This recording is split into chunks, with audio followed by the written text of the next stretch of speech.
It's early in the morning, you're sipping your favorite coffee, scrolling through messages, when suddenly you're hit with words that feel like a splash of cold water, someone's harsh comment or an unkind gesture, and just like that, your day seems a bit less bright. Facing toxic people is a challenge we all encounter, but how we respond can entirely shift the dynamics. Have you ever noticed how sometimes a single negative comment can cling to your thoughts longer than a compliment?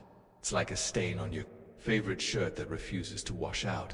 Now, here is where your power lies, in the ability to see that stain and decide not to let it ruin your shirt or your day. It's about understanding that these harsh moments reflect less about you and more about the other person's internal battles and insecurities. In his meditations, Marcus Aurelius offered a timeless piece of wisdom. He said, "When another person blames you or hates you, or people voice similar criticisms, go to their souls, penetrate inside and see what sort of people they are. You will realize that there is no need to be racked with anxiety that they should hold any particular opinion about you." This perspective invites us to look beyond surface interactions and understand the deeper motivations behind others' actions. This moment of confrontation with negativity also presents a unique opportunity for self-reflection.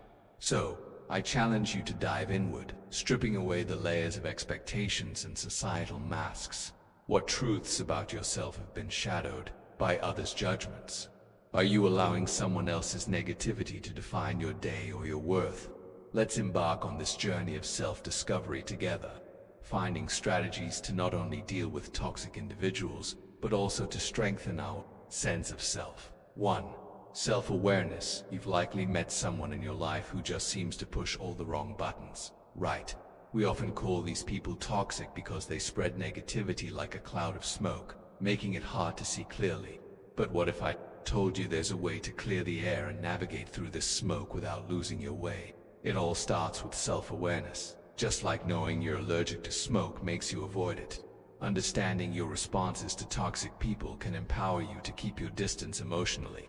It reminds me of a lesson from an old fencing master who taught his students that the real skill in fencing wasn't just in attacking, but in knowing precisely when to dodge each time a toxic person lashes out.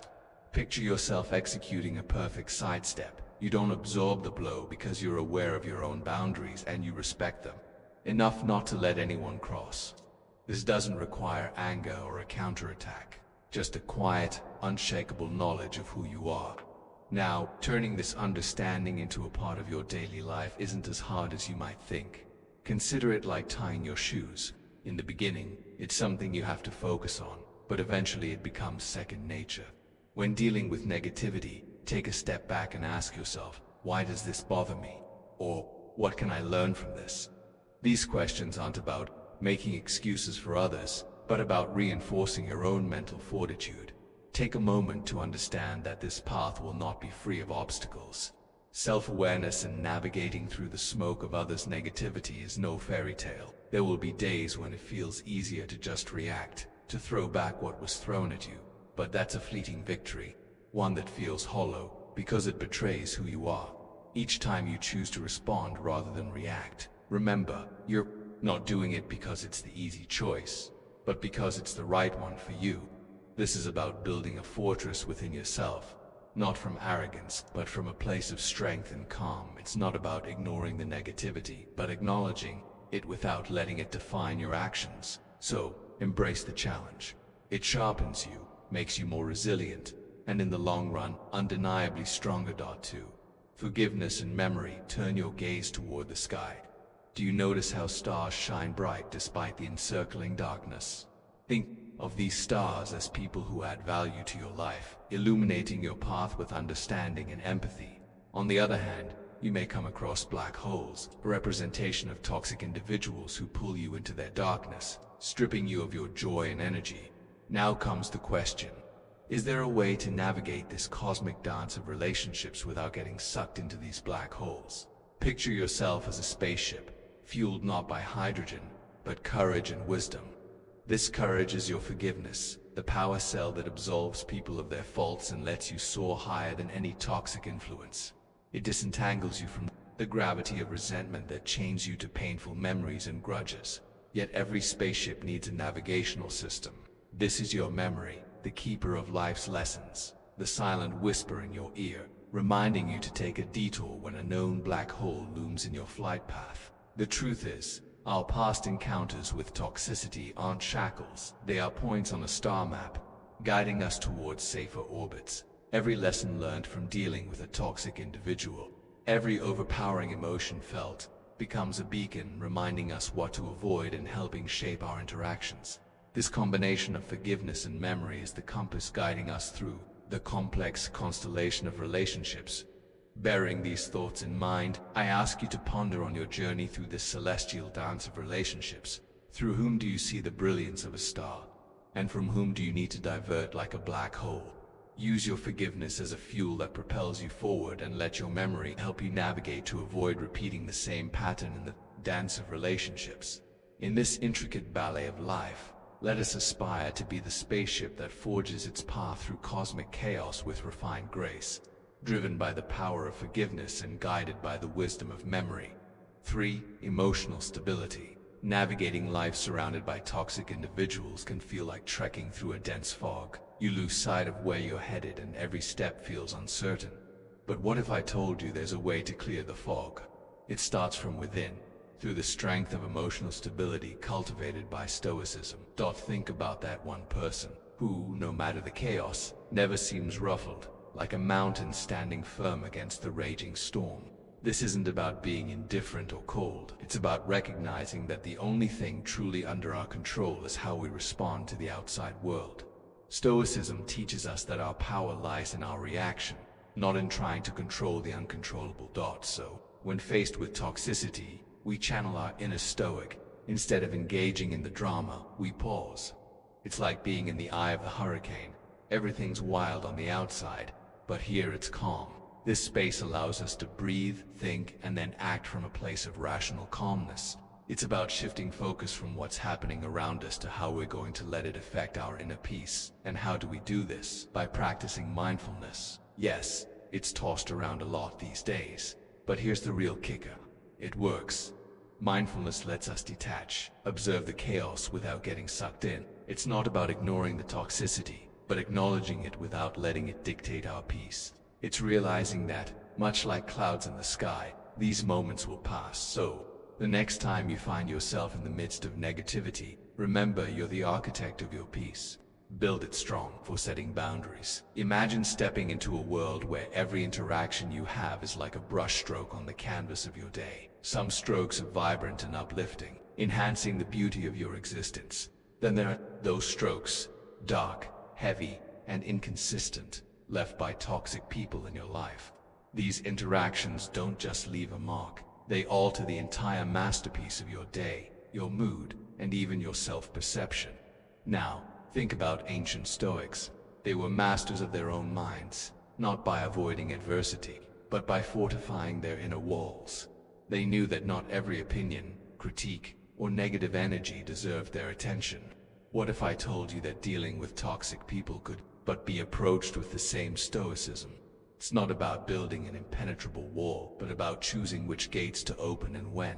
This selective openness doesn't make you less of a person, it makes you a curator of your own peace. Picture your energy as a limited, precious resource, like water in a desert. Every interaction you partake in is like giving a drop of that water away now. Would you rather give it to someone who plants seeds in your desert, making it bloom, or to someone who lets it evaporate under the scornful sun? Setting boundaries is about investing your energy wisely, not with arrogance or disdain, but with the calm resolve of a Stoic who knows his worth and the value of his time.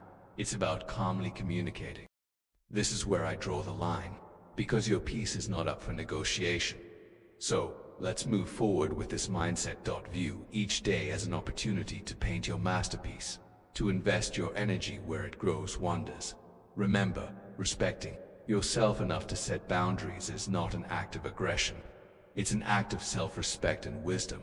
Start today, not by cutting people out, but by delineating where your garden ends and the wild begins, and watch how the landscape of your life transforms. If this video is resonating with you, Let us know in the comments and give it a like to spread its message. And don't forget to hit subscribe for more insights. 5 Energy Intelligence. Ever find yourself sharing space with someone whose energy feels like a thunderstorm, turning your sunny day upside down? Navigating the choppy waters of interactions with toxic people can test the calmest of minds. But let's turn the lens inward and explore the concept of energy intelligence as our compass. Think of your energy as a protective barrier, much like an ancient city wall, something that preserves your peace and keeps out unwelcome negativity. Now, consider for a moment the power of choice in these situations. Just as you decide what fuel to put in your car, determining its performance and longevity, you hold the power to select how you react and engage with energy-draining individuals. Responding with patience and understanding or choosing not to engage at all can be your super fuel. Optimizing your emotional well-being and keeping you on a steady course. This isn't about avoiding conflict, it's about arming yourself with wisdom and making choices that align with your peace. Harnessing this intelligence goes beyond mere self-control. It's about creating a space around you that is so grounded, even the mightiest storm can't shake your foundation. Like a tree deeply rooted in the earth, you are immovable. Not because the wind doesn't blow around you, but because you've mastered the art of bending and swaying with it without breaking. This strength and flexibility disarm toxic energy, leaving it no choice but to dissipate or move along. Now, I invite you to reflect on how you've been managing your energy in the face of adversity. Think about those moments when you felt overwhelmed by someone else's negativity. How did you respond? Did you let their storm cloud your sky, or did you shine even brighter, guiding both of you back to calm? This journey isn't about becoming unaffected. It's about recognizing that within you lies a reservoir of strength and wisdom, ready to face any challenge that comes your way. Pause, breathe, and remind yourself of the power you hold. Moving forward, how will you channel this energy intelligence to not just protect your peace, but also to light the way for others? Remember, the real test of your inner strength isn't how you avoid the storm, but how you dance in the rain. You know when you've set your eyes on something you really want. Perhaps it's mastering a new skill, reaching a fitness goal, or even advancing in your personal projects that it feels like you're on a clear path, right? But then, unexpectedly, you encounter people or situations that dampen your spirit. These encounters can throw you off, almost like a gust of wind redirecting a paper airplane. It's disheartening to say the least. Take the story of Jordan, for instance. Jordan was all in on starting a small online business. The skepticism from friends and family came in waves, some doubting out loud, others subtly recommending safer paths. It's a scenario many of us are familiar with. Instead of getting embroiled in fruitless debates or attempting to validate his ambitions, Jordan concentrated on refining his skills, broadening his knowledge, and building his business one step at a time. What can we learn from Jordan's journey? A steadfast belief in one's vision, and a refusal to let negativity detour one's path.